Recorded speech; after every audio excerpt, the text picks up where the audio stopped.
আর তো মুঠো চাল ফেলে দে হাড়িতে। ঠাকুর জামাই এলো বাড়িতে, ও ননদি ঠাকুর জামাই এলো বাড়িতে। বলি ও ননদি আর তো মুঠো চাল ফেলে দে হাড়িতে।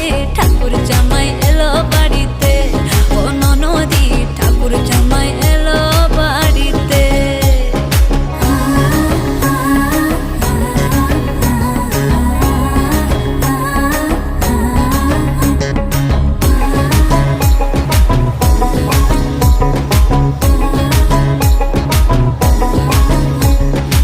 স্টেশনের বাবুর মতো মিষ্টি পান খেয়ে, স্টেশনের বাবুর মতো মিষ্টি পান খেয়ে, দেখেন তোরে দেখছে কেমন ট্যাপে টিপে গেছে।